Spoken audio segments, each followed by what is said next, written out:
You can be the best wrestler in the world with the greatest promo skills and a physique that looks like it was chiseled out of stone, but let's face it, if your gimmick sucks, you are screwed. For example, if you have all of the above and then I bring you into my promotion that I've just made up and tell you you're gonna be the duck, including dressing up as one and demanding that you quack every time somebody sticks a microphone in your face, there's nothing you can do. I mean, there is every chance you could make it work, but I'm not giving you the best foot to start out on, quack quack. This may sound ridiculous, but there are examples not too dissimilar in the real world, and just in case you don't believe me, I'm gonna prove it to you right now. I'm Simon from What Culture, and this is 10 WWE gimmicks that seriously took the piss. Number 10, Natalia Farts. I will never get over this one. It wasn't even that Natalya was told her new thing was a problem with flatulence, it was just never explained as to why this was happening. She just turned up, farted, and then left. What was the point? It was, of course, to tickle one Vincent Kennedy McMahon, and during this madness, Hornswoggle passed out because this breaking of wind smelled so badly,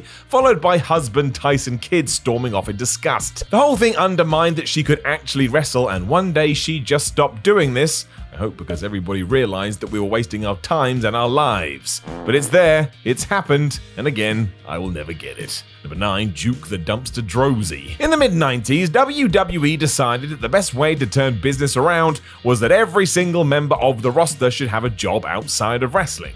It meant we had rock stars, baseball mascots, and what else? A garbage man. Say hello to Duke the Dumpster Drozy. Don't overthink this either. This idea was genuinely that Duke was getting rid of trash by day and competing in the squared circle at night. Why we needed to know he had this other career, I've no clue, but I can only assume that when he was removing rubbish, he was known as the Wrestler. Balance it all out. You could argue this was a way to have Drozy be more relatable as the common man to the audience, but surprise, surprise, they went the other way and didn't care. Even more so, because I don't think he ever flippin' won a match. Number 8, Kerwin White. This one was so bad even WWE realized they'd made a mistake, thank goodness. But still, if you were dying to see Chavo Guerrero all of a sudden walking around as some dude you'd see at a golf club as he crapped all over his Mexican heritage, well here it was, and just to top it off, his catchphrase was, "If it ain't white, it ain't right." Flubble sticks. WWE tried to act like this was a shot at the Connecticut elite, but if that was the case, it missed. The whole thing just came across as offensive, and why we were downgrading Chavo so much was anybody's guess.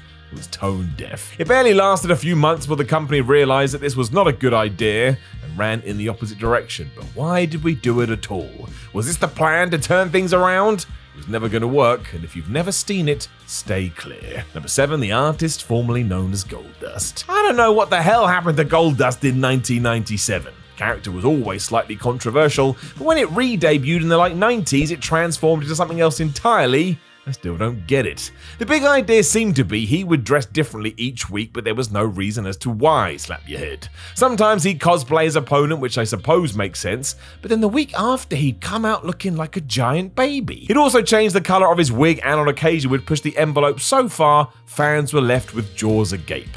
Just type it into YouTube, you will not believe what WWE got away with. Much like Natalya, this was done because it could be, and vanished as soon as everybody realized you need some sense of depth and sensibility to make shifts like this work.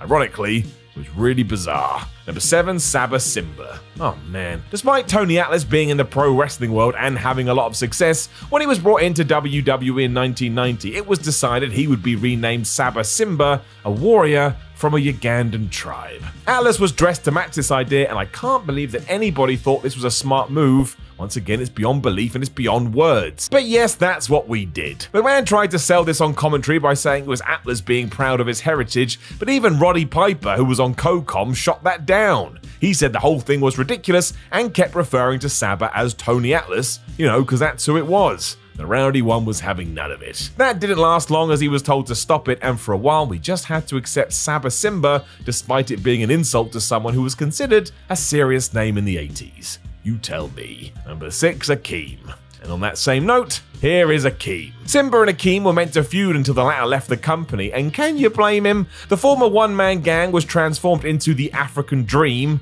which yes meant his name rhymed, and to make it worse it was designed to take a shot at Dusty Rhodes, who of course was the American Dream. What a waste of life. He teamed with the Big Boss Man for a while and got beaten up by Hulk Hogan here and there, but none of this matters because it was the worst type of stereotyping imaginable, especially when he was told to dance as he walked to the ring.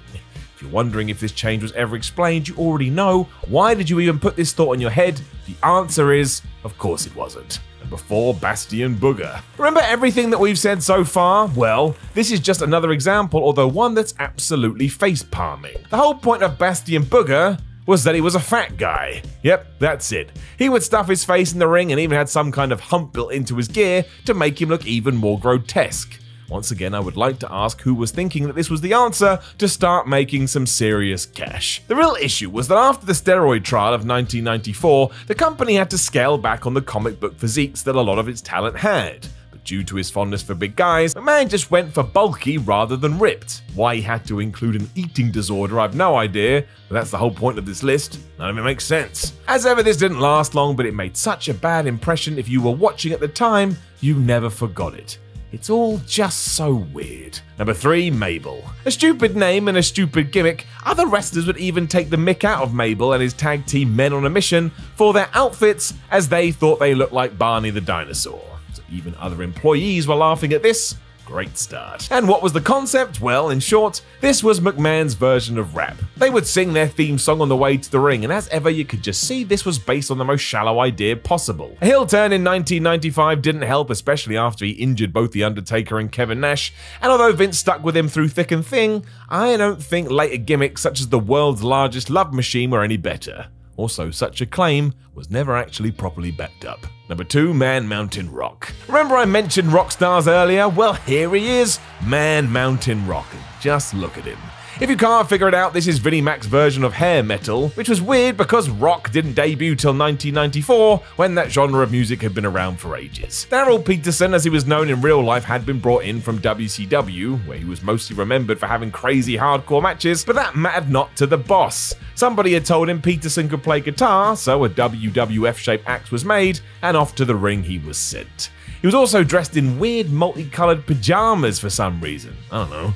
Maybe they ran out of material that day and it's all they had left. Or Vince McMahon thought this is what Van Halen wore. I have no idea. Number 1, Daniel Bryan in 2010. I watched some old shows recently when this was happening and it is really hard to sit through.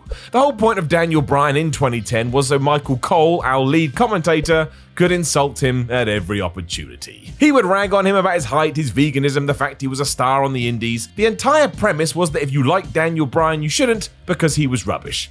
How bad is that? Obviously these lines were being fed to Cole by McMahon, but it was frustrating to watch and not in the way it was intended. You just wanted to turn off your TV, and many did. The greatest thing to ever happen in hindsight was Daniel being fired after he choked and Elsa Justin Roberts as part of the Nexus angle, because when he returned, it was like a brand new person. Never forget though that the major point was the powers that be knew Bryan had a fan base, and rather than capitalize on that, they said, we were all morons. Thanks very much. It's like talking to my parents. Know of any other WWE gimmicks that seriously took the piss? Make sure you let us know in the comments below, and don't forget to like, share, and subscribe. Then head over to whatculture.com and read yourself some articles. Follow What Culture on Twitter at WhatCultureWWE, and watch more videos on What Culture Wrestling.